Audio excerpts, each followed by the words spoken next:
নম্বর পর্ব আইসোলেশন কলেজের মধ্যে ঢাকা। জোয়ারের বান কাকে বলে?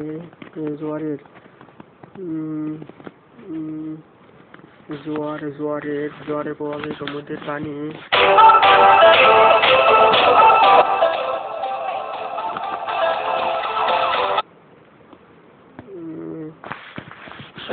জোয়ারের বান কাকে বলে? জোয়ারের প্রভাবে সমুদ্রের পানি মহীসোপানের অগভীর অংশে ও দ্বীপে প্রতিহত হলে জোয়ারের তরঙ্গের চূড়া ভেঙে পড়ে কোনো নদীর মোহনা দিয়ে খুব প্রবল বেগে স্থলভাগের মধ্যে প্রবেশ করাই হলো জোয়ারের বান। জোয়ার ভাটার একটি কারণ ব্যাখ্যা করো। মহাকর্ষ শক্তির প্রভাবে সূর্য ও চাঁদ পৃথিবীকে আকর্ষণ করে, যা জোয়ার ভাটার সৃষ্টির প্রধান কারণ। সূর্য চাঁদ অপেক্ষা পৃথিবী থেকে অধিক দূরে অবস্থিত, এজন্য পৃথিবী জলরাশির উপর সূর্য অপেক্ষা চাঁদের আকর্ষণ বেশি। এজন্য চাঁদের আকর্ষণে পানির রাশি অধিক ফুলে ওঠে এবং প্রবল জোয়ারের সৃষ্টি হয়। অন্যদিকে সূর্যের আকর্ষণে জোয়ার তত জোরালো হয় না। সুতরাং দেখা যায় যে পৃথিবীর কেন্দ্র ও পানির উপরিভাগের ওপর চাঁদ ও সূর্যের মহাকর্ষ শক্তির ততময় জোয়ার ভাটা সৃষ্টির অন্যতম কারণ। গ নম্বরে কৈশল যুগে ক চিত্রটি প্রদর্শিত জোয়ার ভাটার ধারণ ব্যাখ্যা করো। ক আলোচিত কৈশল সূর্য থেকে পৃথিবী, চাঁদ ডান পাশে, পৃথিবীর মধ্যে, সূর্যের বাম পাশে। গ নম্বর পরিতালি উদ্দীপকে ক চিত্রটি চন্দ্র, সূর্য এবং পৃথিবী একই সরলরেখায় অবস্থান করায় ভরা জোয়ারের সৃষ্টি হয়েছে। এটি পূর্ণিমা ও অমাবস্যার সময় ঘটে। চাঁদ ও সূর্যের জোয়ার সৃষ্টি করার সমতার অনুপাত 11:5। অমাবস্যায় পৃথিবীর একই দিকে সূর্য ও চাঁদ থাকে এবং সমসূত্রে অবস্থান করে। এর ফলে চাঁদ ও সূর্যের আকর্ষণ শক্তি একই সঙ্গে কার্যকরী হয়। সূর্যের আকর্ষণ চাঁদের আকর্ষণের তুলনায় কম হলেও উভয়ের মিলিত আকর্ষণ প্রবল। অমাবস্যা তিথিতে সূর্য ও চাঁদের প্রভাবে একই স্থানে মুখ্য জোয়ার হয়, ফলে তা ভরা কটালের সৃষ্টি করে এবং সমুদ্রের পানি গর্জে ওঠে। পূর্ণিমা তিথিতেও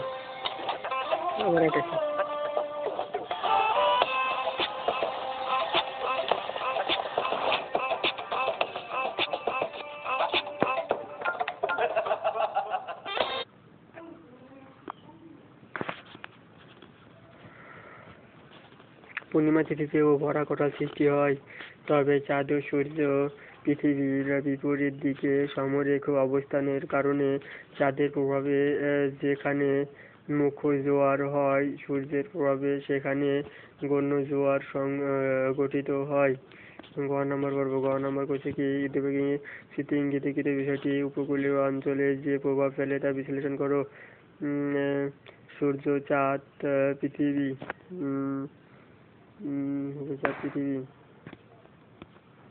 গ নম্বর পরিবাহী চিত্রে জোয়ার ভাটাকে ইঙ্গিত করা হয়েছে। বাংলাদেশের উপকূলীয় অঞ্চলে এর ব্যাপক প্রভাব লক্ষ্য করা যায়।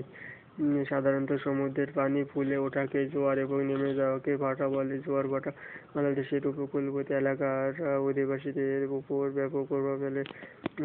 জোয়ার ভাটার ফলে নৌযান চলাচলের মাধ্যমে ব্যবসা বাণিজ্যের সুবিধা হয়। জোয়ারের সময় নদীর মোহনায় ও তার অভ্যন্তরে পানি অধিক থাকে, ফলে বড় বড় সমুদ্রগামী জাহাজের পক্ষে নদীতে প্রবেশ করা সুবিধাজনক হয়। আবার ভাটার টানে ওই জাহাজ অনায়াসে সমুদ্রে নেমে আসতে পারে। জোয়ার ভাটার মধ্য দিয়ে ভূখণ্ড থেকে ময়লা আবর্জনা সাগরে গিয়ে পতিত হয়। উপকূলীয় অঞ্চলে জোয়ার ভাটার প্রভাবে মৎস্যের প্রাচুর্য, শত শত লোক মৎস্য আহরণ সংক্রান্ত কাজে নিয়োজিত আছে। এ সকল মৎস্য দেশ ও বিদেশের বাজারে বিক্রি করে প্রচুর অর্থ উপার্জন হয়। স্বাভাবিক জোয়ার ভাটার কোনো কুফল নেই, এটি নিতান্তই প্রাকৃতিক।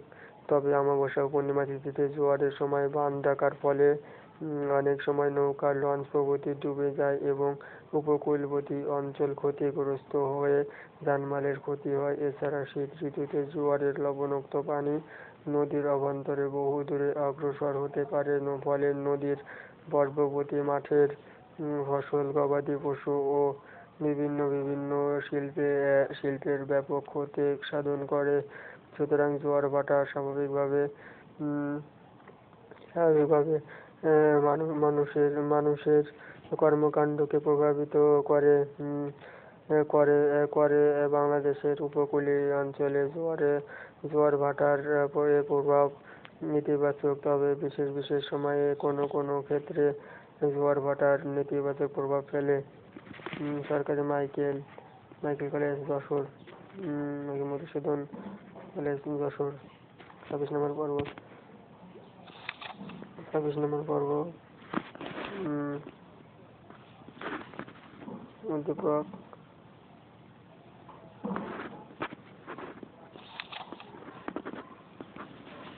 কি করছে? উদ্দীপকে ক খ গ পড়া শেষ। জোয়ার ভাটা কাকে বলে? চন্দ্র সূর্যের আকর্ষণ এবং পৃথিবীর কেন্দ্রাতিক শক্তির প্রভাবে নির্দিষ্ট সময় পর পর পর্যায়ক্রমে সমুদ্রের পানি রাশির স্ফীতি ও অবনমনকে জোয়ার ভাটা বলে। মহাকর্ষ শক্তি জোয়ার ভাটা সৃষ্টির প্রধান কারণ ব্যাখ্যা করো। জোয়ার ভাটা সৃষ্টিতে পৃথিবীর কেন্দ্রাতিক শক্তি ভূমিকা রাখলেও এর প্রধান কারণ মহাকর্ষ শক্তি। মহাকর্ষ বলের প্রভাবে চন্দ্র ও সূর্য পৃথিবীকে প্রবলভাবে আকর্ষণ করে। তবে সূর্য চন্দ্র অপেক্ষা বড় হলে অধিক দূরত্বের কারণে পৃথিবীর উপর সূর্যের চেয়ে চন্দ্রের আকর্ষণ বেশি কাজ করে, আর পানি তরল হয় তার উপর চন্দ্রের আকর্ষণ শক্তি বেশি কাজ করে। তবে মূলত পৃথিবীর কেন্দ্র ও পানির উপরিভাগে চাঁদ ও সূর্যের আকর্ষণ শক্তি জোয়ার ভাটা সৃষ্টিতে প্রধান ভূমিকা পালন করে। গ নম্বর কোশ্চেন হলো কথিত শক্তি প্রভাবের কারণ ব্যাখ্যা করো। উদ্দীপকে কথিত শক্তি উত্তর নিরক্ষীয় স্রোত, কানারি স্রোত, উত্তর পূর্ব আয়নবায়ু এবং পৃথিবীর অবদানের প্রভাবে দক্ষিণ পশ্চিম দিকে বেঁকে উত্তর নিরক্ষীয় স্রোতে পরিণত হয়। উত্তর নিরক্ষীয় স্রোতের ধরন। এ স্রোতের অনুকূলে জাহাজ চলাচল সুবিধাজনক। এ স্রোতের একটি শাখা দক্ষিণ নিরক্ষীয় স্রোতের সাথে এবং অপরটি উষ্ণ উপসাগরীয় স্রোতের সাথে মিলিত হয়। এটি একটি উষ্ণ স্রোত। গ নম্বর কোশ্চেন কথিত স্রোতটি অন্তত তাৎপর্যপূর্ণতার স্বরূপ বিশ্লেষণ করো। কথিত স্রোতটি উষ্ণ উপসাগরীয় স্রোত। উষ্ণ উপসাগরীয় স্রোতের উপর দিয়ে প্রবাহিত উত্তর পূর্ব আয়নবায়ুর প্রভাবে উত্তর আমেরিকার পূর্বাংশে এবং পশ্চিমা বায়ুর প্রভাবে পশ্চিম ইউরোপের দেশগুলোতে বৃষ্টিপাত হয়, এতে কৃষিকার্যের সুবিধা হয়। এছাড়া উষ্ণ স্রোতের প্রভাবে শীত ও গ্রীষ্মের তাপের পার্থক্য কম থাকায় এরূপ সমভাবাপন্ন জলবায়ুতে শ্রমিকগণ কৃষিক্ষেত্রে এবং শিল্প কারখানায় অধিক সময় কাজ করতে পারে।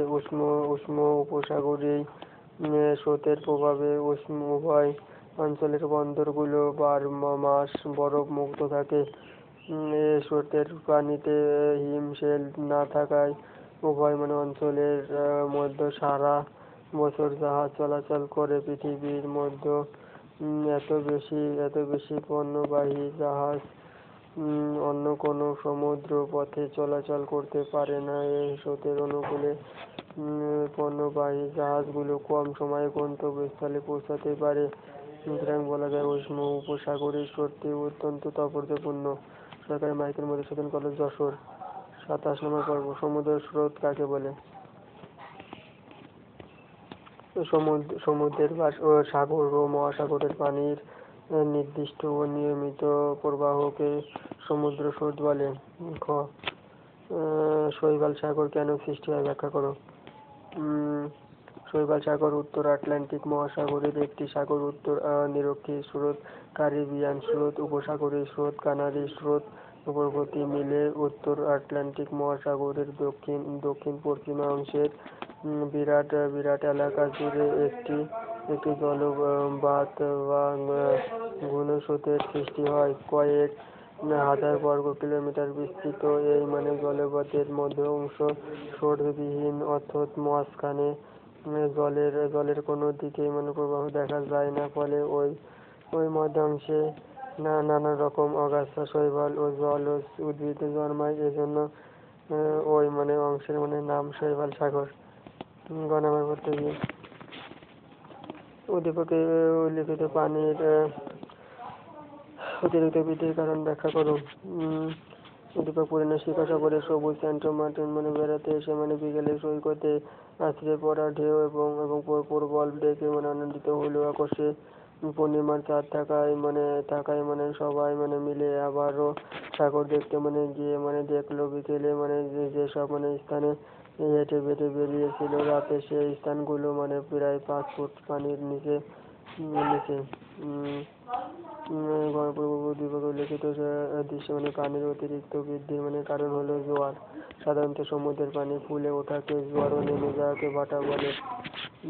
পৃথিবীর উপর চন্দ্র ও সূর্যের আকর্ষণ এবং পৃথিবীর আবর্তনের দরুন সৃষ্ট কেন্দ্রাতিক শক্তি ও কেন্দ্রাভিমুখী শক্তি জোয়ার ভাটার জন্য দায়ী। মহাকাশের প্রতিটি গ্রহ উপগ্রহ পরস্পরকে আকর্ষণ করছে। এই আকর্ষণের ফলে পৃথিবী সহ সকল গ্রহ সূর্যের চারদিকে এবং সকল উপগ্রহগুলোর চারদিকে ঘুরছে। এই আকর্ষণ শক্তির প্রভাবে পৃথিবীর উপরিভাগের তরল পানিরাশি পৃথিবী হতে চ্যুত হতে পারে না। সূর্য চাঁদ অপেক্ষা বড় হলেও পৃথিবী হতে চাঁদের দূরত্ব সূর্য হতে কম থাকায় চাঁদের আকর্ষণ শক্তি সূর্য হতে বেশি। তাই চাঁদের আকর্ষণে পানি অধিক ফুলে ওঠে এবং জোয়ার হলো আবার পৃথিবী ও চাঁদের আবর্তনের জন্য ভূপৃষ্ঠের তরল ও হালকা পানিরাশির উপর কেন্দ্রাভিমুখী শক্তির প্রভাব অধিক হয়। এর ফলে পানিরাশি ভূভাগ হতে বিচ্ছিন্ন হতে চায়। এভাবে কেন্দ্রাভিমুখী শক্তি জোয়ার সৃষ্টিতে সহায়তা করে। অপরদিকে পৃথিবীর মোট পানিরাশির পরিমাণ সর্বত্র সমান না হওয়ায় পৃথিবীর এক পাশে মুখ্য জোয়ার অপর পাশে গৌণ জোয়ার হয়। না, এখানে কোনো ইনভেস্ট করতে হয় না, তবে এই অ্যাপের মতো কোনো অ্যাপই আপনাকে এত বোনাস দিবে না। তাছাড়া আপনি এই গেম ডাউনলোড করে রেজিস্ট্রেশন করলে সাথে সাথে স্বাগতম বোনাস পেয়ে যাবেন। ইংরেজিতে পরিবর্তনের ঘটনাটি উপকূলীয় অঞ্চলের উপর কিরূপ প্রভাব ফেলে তা বিশ্লেষণ করো। উদ্দীপকে আলোচিত বিষয়টি হলো জোয়ার ভাটা। জোয়ার ভাটার উপকূলবর্তী এলাকার অধিবাসীদের উপর ব্যাপক প্রভাব ফেলে। জোয়ার ভাটার ফলে নৌযান চলাচলের মাধ্যমে ব্যবসা বাণিজ্যের সুবিধা হয়।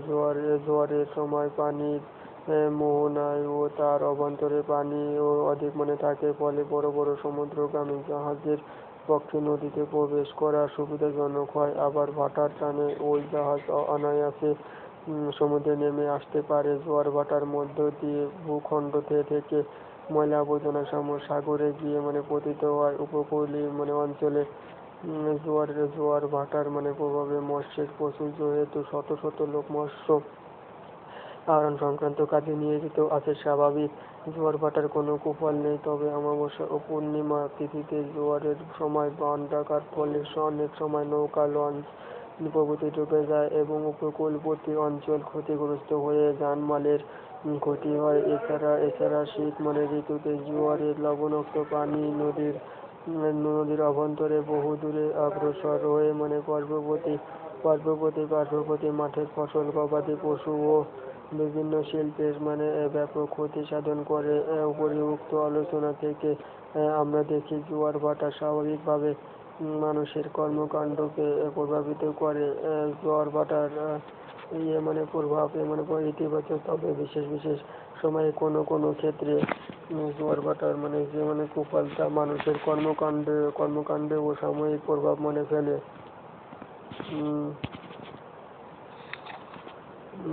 28 নম্বর পর্ব,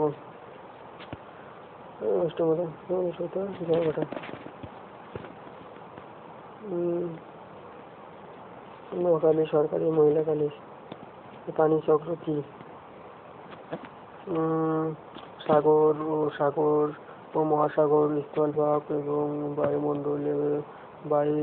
বায়ুমণ্ডলের মধ্যে পানির চক্রাকারে অবদানকে পানি চক্র বলে। মহাকর্ষ জোয়ার ভাটা সৃষ্টির প্রধান কারণ ব্যাখ্যা করো। মহাকাশের পদার্থ সাময়িক পারস্পরিক আকর্ষণকে মহাকর্ষ বলে। বড় পদার্থের আকর্ষণ ক্ষমতা ছোট পদার্থ অপেক্ষা বেশি। আবার দূরের বস্তুর মানে আকর্ষণ ক্ষমতা মানে নিকটে বস্তু অপেক্ষা কম মানে হয়ে মানে থাকে। চাঁদ অপেক্ষা সূর্য মানে অনেক বড় হলেও পৃথিবী থেকে চাঁদের তুলনায় সূর্য অনেক দূরে মানে অবস্থিত। এজন্য মানে পৃথিবীর উপর মানে চাঁদের আকর্ষণ মানে ক্ষমতা আকর্ষণ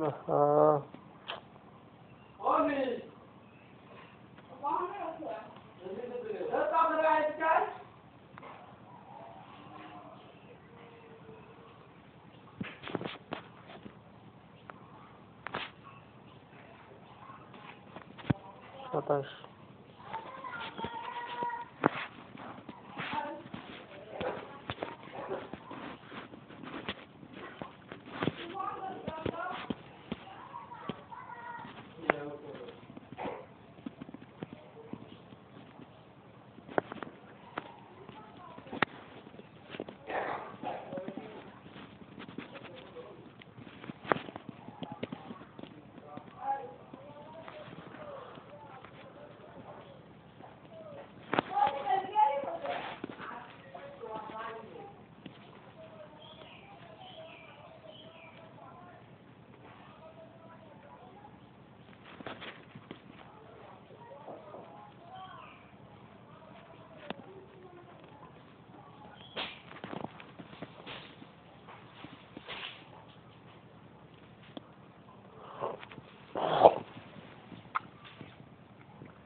সেপ্টেম্বর 30 তারিখে দুর্গা পূজা মহালয়া 21, 29 দুর্গা পূজা, অষ্টমী দুর্গা পূজা 29 তারিখে। সময় গেলে আমি দেখতে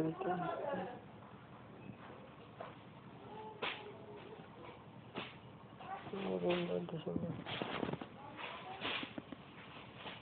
30 ডিসেম্বর 30।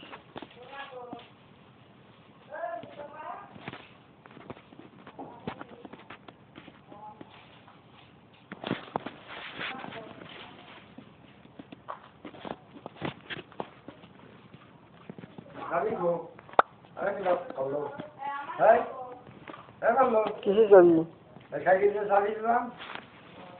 আমি মানে আমার মার কাছে।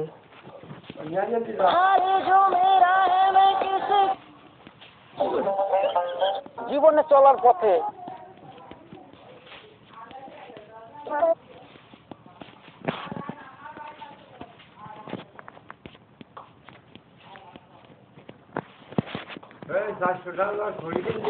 কিরা